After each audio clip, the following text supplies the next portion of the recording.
was watching it, the Wachowskis wouldn't let me ad-lib at all, and there were only 2 ad-libs I made in the movie, and they were right because I shouldn't have said them. I said, how come you let Joey say whatever the fuck he wanted? You wouldn't let me do any ad-libs. And they said, well, we had to because Joey never knew his lines. He had to say something.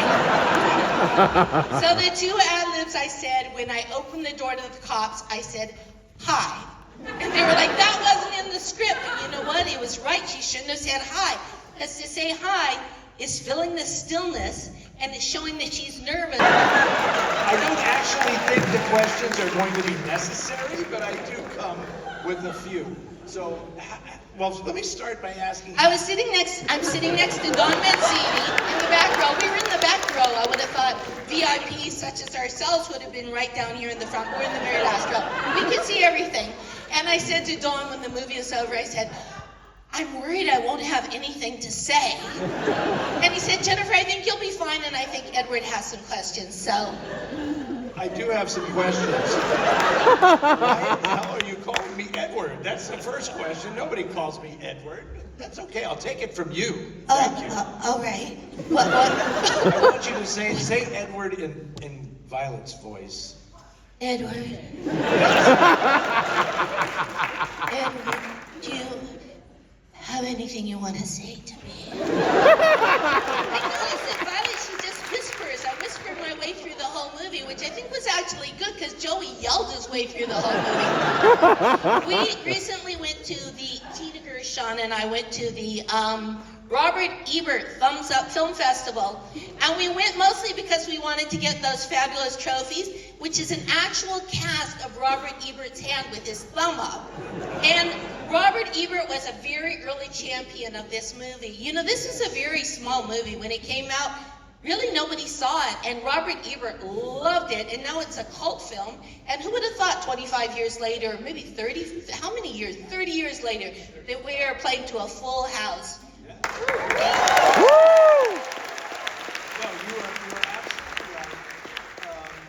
And it was the first film of the Wachowskis, and I have always said that filmmakers start with a film noir, because all you need is a man, a woman, a locked room, and a weapon, and you can make a movie. And of course, they were smarter than all of us, including me, because they said all we need are 2 women, a locked room, and a weapon, and we can have a movie. Yeah, exactly. And a crazed psychopath who doesn't know his lines and screams all the time. But he is fabulous in the film. It is the quintessential film noir, and that's what I was going to say, but I forgot where I was going. But we went to the Roger Ebert Film Festival, and they had a fabulous audience too. Not as fabulous as you all, because you're here. Don't tell them I said that. But Gina and I always thought we were the stars of the movie, and when we were watching it, it occurred to me that Joey was the star of the movie, because his performance is so phenomenal. I actually felt sad for him, because he's a good company man, and he's getting screwed over by the one he loves, and so I never really saw it that way. I mean, Gina and I were always like, oh, Caesar deserved it because he was an asshole, but now I'm looking at it and I'm thinking that, really, nobody deserves what he got, what happened to him. Nobody. Did you hear the audience applaud when you shot him? Yeah. The Wachowskis said they wrote that line on purpose. They said, we wanted a moment like the Arnold Schwarzenegger moment when he said, I'll be back. They wanted it to be that kind of moment that they could use in the trailer, and it was in the trailer, but they bleeped out the word shit. They had me go, Caesar, you don't know, and then they put the gunshot in. So much for it being a really memorable line that they could use in the trailer, because you can't use swear words. Yeah, somehow you don't know shit isn't gonna hang as like a cultural icon. You know, that's not gonna. It's not exactly Shakespeare, but memorable. But tell me about how this all came together. This was a first film. This is their first film. Right. Very assured, very splashy. I mean, they were showing everything they had, you know. And I was showing everything I had too. And so was Gina. You know that scene where Joey comes out of the shower with the towel on? We did a take and he dropped the towel as he was walking away. And the Wachowskis were like, cut! God, Joey, what are you doing? And he goes, well, the girls get to show everything they have. And I've been working out and I'm looking really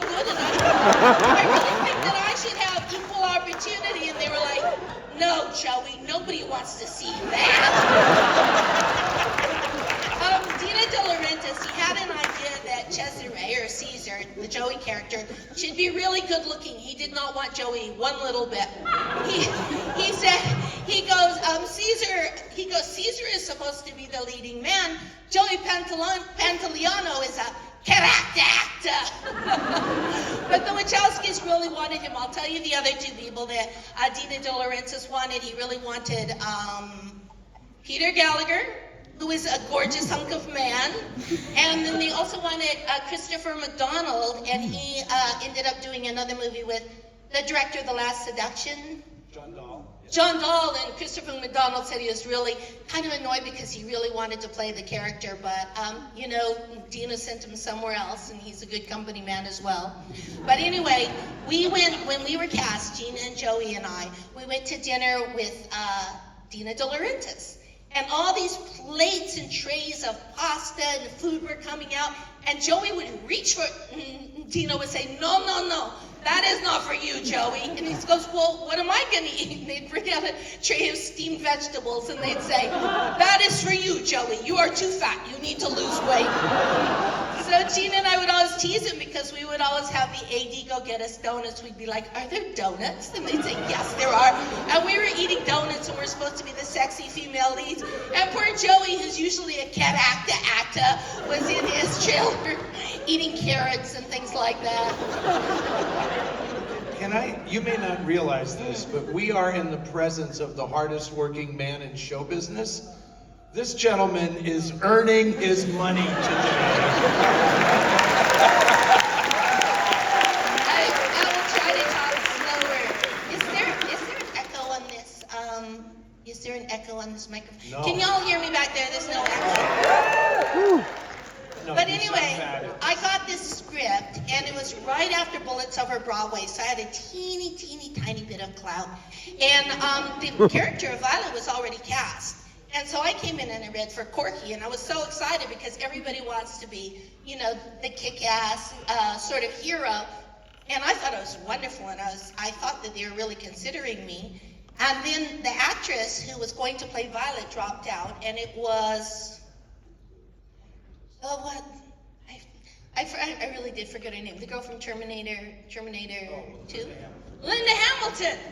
And I was really looking forward to, I thought, wow, if I could make out with somebody, it would be Linda Hamilton. And I was like, oh my God, me and Linda Hamilton.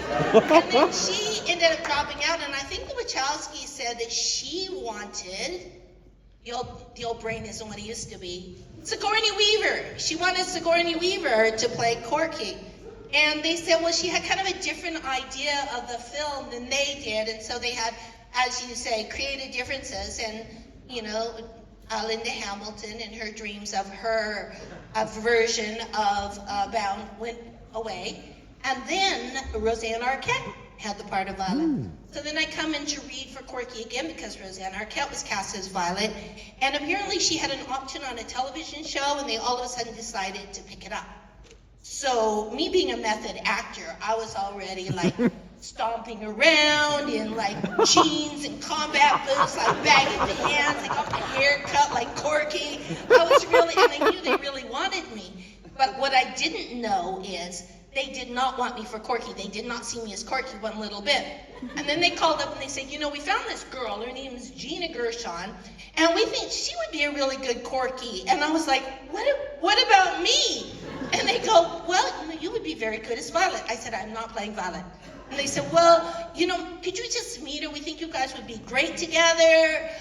She's willing to do either. She's going to be Corky. She'll be Violet. She doesn't care. She just wants to be involved. So I was filming some terrible movie in Vancouver. And after a long day, we go down, and the Wachowskis came out, and we're waiting in the bar. And Gina was really late. It wasn't her fault. Her plane was late, and then nobody picked her up at the airport. You know how it goes with these low-budget movie productions. I thought you were doing it. She shows up. She was so mad. She launches into a story about how she rented her apartment out to some other actress who will go unnamed. The other actress took all her furniture. She has all like Eames chairs and classical furniture. She has excellent taste. put it in storage, forgot to pay the storage fee. They auctioned off all her stuff. Oh my God. But there was not like, oh, I'm sorry to keep you waiting. She was just like, I'm so pissed off, no one picked me up. And furthermore, somebody auctioned off on, I was like, I can't stand this girl, I hate her. And apparently nobody told her that she was going to be Violet and I was going to be Corky or Skidplay. She goes, oh, look, I already got my ears pierced. She said, I have all 7 holes in this ear and I put holes in this ear too. And I'm like, what? And then she points at me and she goes, look how her hair is. I think Corky's hair should be like that. Yeah, because I'm sitting there with my Corky hairdo, trying to say Corkyisms. And I went to my room and I called my manager. I said, I'm not working with that girl. They tricked me. I'm not playing Violet. The Wachowskis can just go home. And then I left the hotel the next day to go to the set. And I saw them standing outside, all sad, going back to LA, their dreams crushed. And I felt a little bit bad for them, but not that bad. And then the next day, my manager calls up and he goes, you know what, they're gonna move on. You really don't want to play Violet? And I was like, oh, okay, I'll play Violet. But the Wachowski said, how come everyone wants to play Corky? Violet is a better character. She's a better written character. But they don't understand, or they didn't understand, that everybody wants to be the kick-ass guy, except for the Wachowskis. You know, they both transitioned. And so they thought it was the most wonderful thing to be the woman. So I don't know if I don't know. Gina said, when I read it, I said, how can these two people understand women so well? Because literally Bound was 2 of the greatest parts for women that we had ever read, and then it all became clear later on in the future. Well, thank you for broaching that subject. Yes, I don't know, maybe I should not have. No, because I'm watching the movie, and let's face it, in the first 20 minutes of this movie, I'm sure about this thing when they talk about cinema that's called the male gaze. Yes. Right? And you're getting full on, the camera is gazing at the two of you quite a bit throughout the whole film, right? But it's so interesting because when you made the movie, it was the male gaze, but now it is not. And so did you have any sense, this is a ridiculous question, but did you have any sense at the time that, like, these guys are different? No, none whatsoever. I knew they were different because they were brilliant, they're geniuses, and Joey knew it too, and that's how Joey is in The Matrix, because he thinks ahead. He said he was inviting them over to his house for homemade meatballs. He was getting them tickets to the Chicago Bulls. I said to them, you're spending a lot of time with Joey. And they were like, yeah, we're going to have to take out a restraining order against him, I guess. And then Joey ended up being in The Matrix, and, we should have maybe done a little more sort of schmoozing. But we knew that they were really brilliant, and the script was amazing. The script is almost exactly what you saw on the screen is what you imagined when you saw it, because before they did Bound, they used to work in Marvel comic books, graphic comic books. And so everything that you see, like the 2 cups of coffee and, where I put my hand on the wall and she puts her hand on the wall on the other side. There's the thing where Joey's turning in a circle at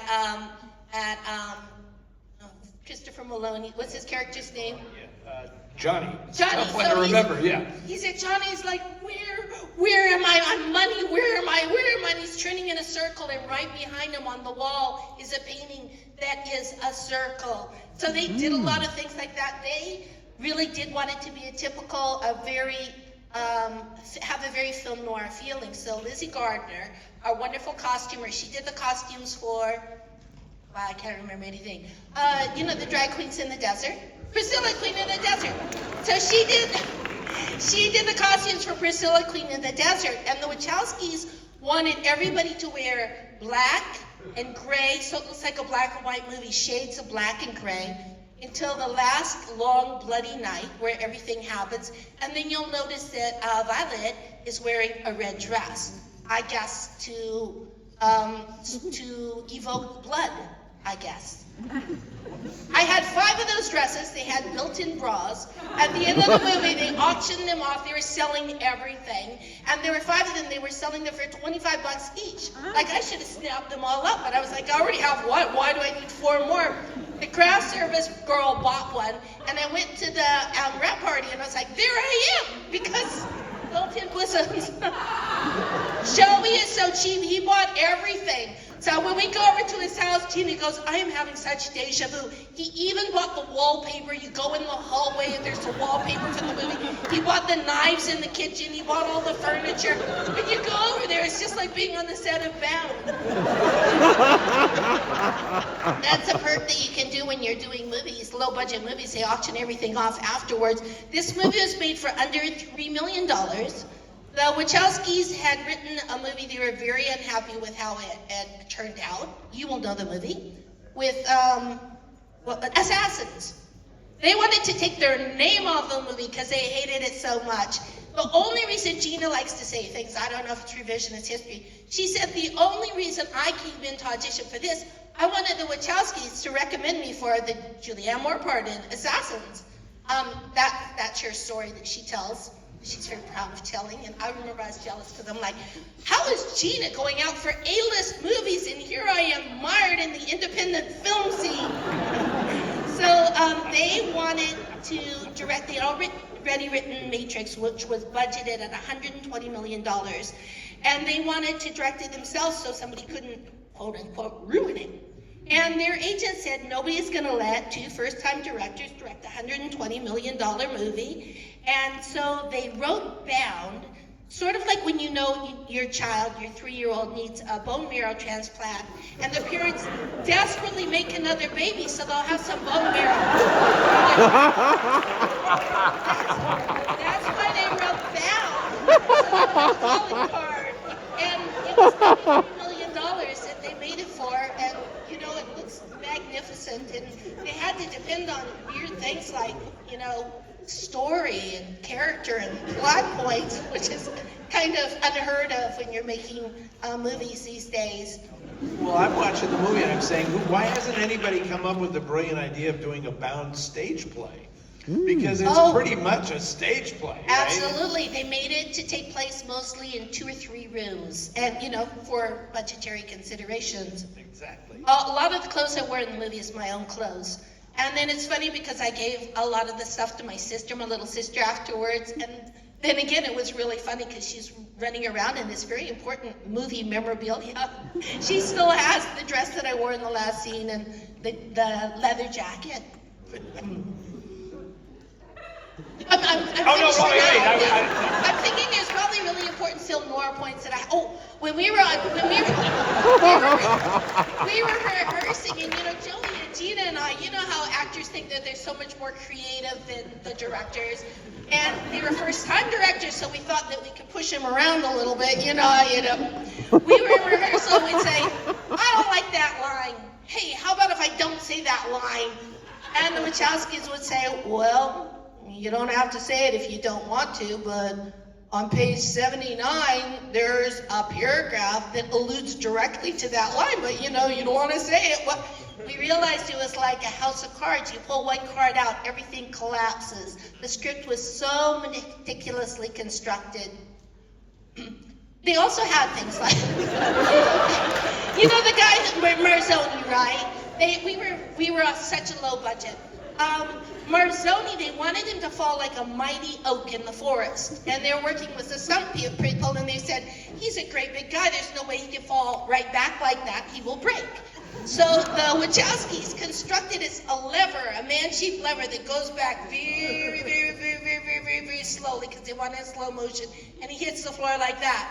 Well, we didn't have the budget for it because that's $20,000. But they never take no for an answer. They kept calling out Dina De Laurentiis and finally coughed up another $20,000. And then also the scene where it's close up on her lips, and I say, Clarky, kiss me. That was was a scene that they came up with, and they needed this special camera to do a special close-up, and that was like another $10,000, $20,000. But they just kept asking. They would not take no for an answer, and then the dailies were coming in so good that Dina De Laurentiis gave them their money for their special project, the 2 close-ups on the lips, and I don't know if anyone's aware of it. My friend Don Mancini is in the audience. He did a Bound parody in the Chucky series, complete with the close-up of the lips of me. Gina Gershon played herself. Joey Pantoliano played himself. I played myself also. And he did a close-up of that shot of the lips. I thought, while I was looking at it, I was like, wow, my lips got a lot thinner in 30 years, but it was still pretty sexy. I'm kind of curious why, if they paid $20,000 for the lift that allowed him to fall, they wouldn't spend another $25 on his hat. The hat was bad. That was a bad fedora. Take it from a guy who buys real fedoras. It's like, that was a bad fedora he was wearing. They had to pay the guy in the bathtub. He was really pleased. He called Screen Actors Guild, and I think he got paid an extra $500 because nobody told him Joey was going to turn the shower on him when he was a dead body in the bathtub. So he said, don't abuse the actors. But it all adds up. So, it's interesting to me that you say you really didn't like Gina when you first met her. Oh, but I love her now. She is like, yes, go on. Well, I was going to say, in a way that kind of makes it even hotter that you guys are going to be making out in this movie. And tell me about that. I'm sorry, tell us about that. Did you have, they have intimacy coordinators now and all that kind of stuff? How did that work? Well, you know what? There's a thing called chemistry, and it's an ineffable thing. You never know when it's going to pop up. Apparently, George Clooney and Jennifer J-Lo hated each other and out of sight, but they have this insane chemistry. Well, it was the opposite. Gina and I had so much fun, and believe it or not, when we were doing that sex scene, in between takes, we were talking about the shoe sale at Barney's. So I just felt like, well, we like each other so much, and we didn't know what it was. And when I saw the first take, I was awed at the movie magic, is that I'm the first to admit we had this crazy, crazy chemistry. Gina she's great. She's a wonderful team player. We were worried about the sex scene because I don't think people understand how groundbreaking Bound was for its time. Like back then, film, thank you, yes, you can apply. But if a film had a lesbian subplot, I remember there was a TV show called Red Shoe Diaries. Lots of times it was sort of a porn or you weren't quite sure what you were going to, and we had things. Gina and I had concerns because I was just coming off of my Oscar nomination. I'll wait for applause. Woo! And Gina was just coming off of Showgirls, which everybody thought it was going to be the hugest hit, but it didn't bounce the way that they thought it was going to bounce. But both of us thought we were going to be these huge stars, and we didn't want to jeopardize our glittering future by making like some sordid film that did not bounce right. So the Wachowskis said they had exactly the same concerns, and especially because it was Dina De Laurentiis, who's a wonderful man, by the way, but a lot of these Italian movies, in order to sell it, they take the print, they send it off to Italy, they put in a lot more boobs and butts in it. So, there will be me and Gina, little skinny Gina, myself, and then all of a sudden these boobs and things coming out of nowhere. You're not quite sure who they're attached to, but you're like, wow, it's so much sexier than the movie we shot. So we were concerned about that, and the Wachowskis were concerned too, and they said that's why they came up with an idea that it would be one single continuous shot. They said, we're going to put the camera on a crane, and we're going to go around your bodies. There's absolutely no way that they can cut in to the shot. They wanted it to be very lyrical.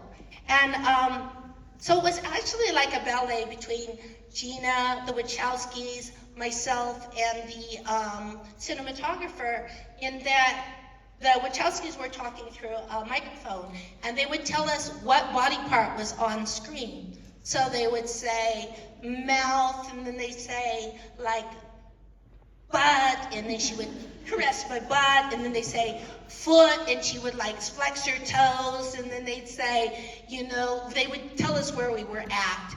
And so it was very technical. It was sexy too, but it was very, very technical. And apparently it was just too sexy for the ratings board because we could not get it, we did not want to get an NC-17. And when they took it to the ratings board, the guys said, the guys at the rating board said, well, you know, because my hand is covering Gina's my hand's on her crotch, you know, so my hand's on her pubic hair. And it's so tame you could almost have it on TV. You could have it on TV in England for sure. So you don't really see anything. But, I mean, you see a little bit, you know, But anyway, the ratings board gave it an NC-17. And the Wachowskis said, why? I mean, it's not graphic at all. And they said, well, the girls seem like they're having such a good time. It seems like they're actually doing it. So they thought we were getting away with me giving Gina, like we were making some like real life porn film that I was actually giving Gina a hand job. So, why would I do that? So anyway, they said, look, they go, are you telling me if we got two girls that weren't such good actresses, you would let it go? And they're really embarrassed, and they say, yeah, probably. So the Wachowskis, they said, we're going to cut some more stuff out. They kept going back with the print, and they said, we cut out 4.5 seconds. How does it look now? They went back 8 times. You're only supposed to go back 2 or 3 times, but they were like, well, we're just from Chicago. So they acted like they didn't really know, and finally the ratings board signed off on it. But we did have to use another take. There was one take that was perfect, and apparently it was just a bit much for those fainting queens over at the rating board. And so we used a take that wasn't as good, and oddly I felt like it was more graphic than the take that we were going to use, because one of my breasts accidentally fell into frame at the end, like boom, boom, boom, boom. They only wanted Gina's small, elegant breasts. They didn't want mine to suddenly appear in the frame and hit her in the face. And then there was more light coming from the hallway in the take that they ended up using, which you saw there, which seemed to be a bit of a dark print. And Gina didn't like it. She said, I flexed my toes too much. She's like, I don't like my feet. I was overacting with my feet. So the next time you see it, you can look for that. Also, it was supposed to be I hear that Quentin has a mural of that scene. Sure. But it was supposed to be a closed set too, and at one point we opened the door to say something to the Wachowskis, and all the crew members scattered like cockroaches. Everybody was standing around the monitors outside. We're like, hey, guys. Was there somebody brought in to like work with you? No, that was way before intimacy coordinators. And Gina and I are really good friends, so we were helping each other out. I would be like, she would be like, Jennifer, can you put your hand here to cover my non-existent cellulite? She's like a perfect specimen of woman. But she's like, can you put your hand here to cover up this? And I'd say, okay, but if you cup my boob in your hand to make it more plump and ripe looking. Those are things you can't say when you're doing love scene with a man, because there's that sort of man-woman thing. You don't want them to think you have cellulite or droopy boobs or anything like that. You just try to do it as best you can, like kind of. The guys are not going to help you out. But yeah, it was very different, and you know, we had to reshoot the scene, and it's not because Gina brought tequila to my dressing room before we shot it the first time. Nothing like that. It was a camera glitch, but she did show up like a eager suitor on the first day. She goes, Jennifer, she goes, I have chocolates and I have tequila. And I was very happy to drink it, and I was happy for the chocolates also, because you know, chocolates release pheromones that make you feel like you're in love. You know that, we all know that. That's why you get chocolates on Valentine's Day, and then tequila just makes you reckless and crazy. No roses. She didn't bring you any roses? No roses. No, that's a guy thing, really. Isn't it right? But I do want to talk about my favorite scene in the movie is really the seduction scene. When she comes to fix, when you put your earring down. Oh, it's so good, isn't it? So it is good. really good. It's like a classic film noir scene, but it's the two. It's Claire Trevor and Gloria Graham instead of Gloria Graham and Dennis O'Keefe or something. It's great. It's absolutely fantastic. So how much fun? It sounds like you had a well. I And was then going to say it sounds like you had a lot of fun she's making doing this this movie. in the dripping water. The water starts to drip through her hands, and yeah, it was really an excellent scene. And I don't know if y'all noticed, that's the only time I was wearing jeans or pants in that, because she has costumes. She has a persona that she puts on, which is the sexy persona for the male gaze, where she gets a lot of things from the men around her by playing the helpless sex pot. But I felt like it was a little bit because she saw Gina as one of her own, that she felt like she could be herself around Gina. It's the only time you see her wearing pants. So here's my next question for you. Yes. What is the longest Beatles song title? Okay,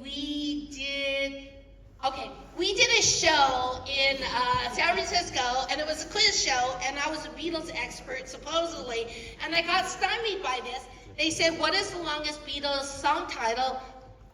Is it Everybody's Got Something to Hide Except for Me and My Monkey? Ding, ding, ding, ding, ding. I didn't get it. They had to bring in a Beatles expert, and he knew it. And he was the film noir expert, or was it Randall? Raymond Chandler. It was Raymond Chandler. So he was the Raymond Chandler expert, and then afterwards he got me to agree to do this, which I'm really happy I did.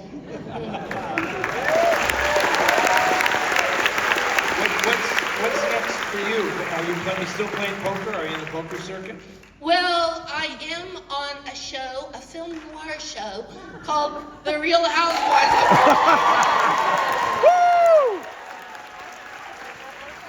We have our very unpleasant reunion coming up. We finished the show. It's not subtle. I mean, it's not Wachowski level performances, but we go to glamorous places, and then we sit down, and then the girls take turns screaming at each other. You know what all those shows are like, really. But... So it's like, well, it's glamorous, palm trees, I'm wearing sparkly stuff, and oh, Dorit and Sutton are yelling at each other again. They love to yell. They love to yell, and we love to see it. So with the reunion, there's going to be more yelling. I tried to make a joke. Sometimes I try to make jokes. This is what I realized. If you make a joke and nobody laughs, is it really a joke? It's like if a tree falls in the forest and nobody hears it, did the tree really fall? And so sometimes I would say things that I thought was funny, and it would fall to a resounding silence. And then I would go, like I had to have somebody had to laugh, right? But I think that they did not laugh because they weren't listening to me. They were just thinking of the next mean things that they were going to say to their nemesis. Those girls work hard. The devil works hard, but the housewives work harder. They were all fabulous, by the way. They are pushing that rock, that Sisyphus rock, up the hill, and then it rolls down, flattens them, they start pushing it up the hill again. I just stand by and I try not to get hit by shrapnel. So here's my idea. Yes. Now that Jim and Andy are Lily and Lana, right? I hope I have that right. Larry and Andy are now Lily and Lana. Yeah, Lily and Lana. Okay. I think they should do another Bound and bring you guys back. Bring back Violet and Corky, and watch the whole movie now that they have transitioned to see if Oh it's my a gosh. different movie. I think You that know, would be Gina awesome. and I always said that we would only do a sequel if the Wachowskis were involved, but I think too much water has passed under the bridge. I really don't think you care about well, maybe you do, but like what's happening to them like 10 years later, 20 years later. Now it would have to be 30 years later. Do you really want to see them in a tiny flat? And Violet has gone through all the money, and you know they can't afford a dryer. They're hanging their clothes up like the money, and that's money seen on a clothing line. I don't think so, and people would get upset, so I'm not going to say it anymore. They would say, well, what do you think is going to happen to, in the future? And I would say, well, Violet doesn't really understand love. She uses people, and I really don't think that they are going to have a long-term relationship like they're in love right now at the end of the movie. Who wouldn't be in love with a shiny new truck and matching sunglasses? But I feel like down the line in a classic film noir fashion, they are going to become disenchanted with each other, and Violet is probably going to double-cross Corky. Because Violet says, and I don't mean to be rude, but she does say, well, you're not so bright, are you, to Corky? Or she says, well, I'm more clever than you are. See, that's already a red flag. They're in the first throes of love, and she's already kind of gently putting down Corky like, honey, we know you're not too bright. But then at the end, I was saying, when she punches Joey in the face and he hits her over the head with a wrench, I was like, she is not a very good criminal. I can see how she got caught and went off to jail for 5 years. But Gina's really proud of it. She thinks it's very romantic. She's like, Jennifer, I came to rescue. I heard you screaming and I came to help you. And I'm like, yeah, well, it wasn't very helpful, was it now, Gina? Now you just got yourself knocked out and tied up as well. We did the, if you guys have a chance, get the, I think it's Criterion, you know, where well, there's a commentary, which is, well, I think it's really funny. They're trying to keep it from me and Gina and Joey. The three of us just squabbled like kids. We had very brother, sister, cat and dog. So Joey found out that they were doing the commentary, and they only wanted Susie Bright, who was, you probably all recognized her in the movie. She was the sex advisor, and she was the girl that Gina tries to pick up in the bar. And Gina hung out with her like for a whole weekend in San Francisco, and she's going into all the lesbian bars, and then she'd come in and she'd say, we need to change this pickup line. I tried it on a girl last night and it didn't work. And she did a lot of research. So anyway, they were doing, so Susie Bright, they wanted Susie Bright, the cinematographer, and the Wachowskis on the commentary only. They didn't tell us about it. But Joey found out. And we're so competitive with Joey. Gina said, Joey found out that they're doing commentary. He's just going to show up. And I was like, well, I'm going to show up. And Gina said, me too. I think we should be there. Don't you think? We didn't tell them. So Joey showed up first. And this is actually how we would step out onto the set every day. I would show up first. And then Joey would show up, and then Gina would show up last, as befitting a true star. So Joey showed up first, and then I showed up, and then Gina shows up. And they said, what's your favorite part in the movie?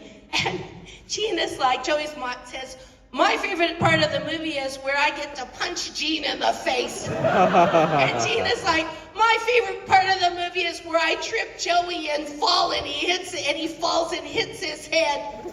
And I said, my favorite part of the movie is when I tell Joey he doesn't know shit and I shoot him and he dies. So they're like, wow, really, really happy set, but that's our love language. We like to insult each other and beat each other up. Oh, and when he dies, speaking of when he dies, they really orchestrated that. They had that vision in their head, the white paint with the red blood. And Joey was such a trooper. They have to put the vest on with the, what are they called? With the squibs. He was very cranky, and they did it in one take. They didn't have to do it again. And everybody cheered because we really didn't have enough money for another vest with squibs on it. So we were like, this is fantastic. He saved us some money. It is an absolutely awesome film. You Thank are you. incredible in it. Thank you so much. I have never worked less in my entire life. Oh, guys, I should let you ask some questions. No. You just need to reach out and gently touch me and say, like, This is what's great. I have never done less in an interview. I have And things to say. This gentleman has never worked harder in his entire life.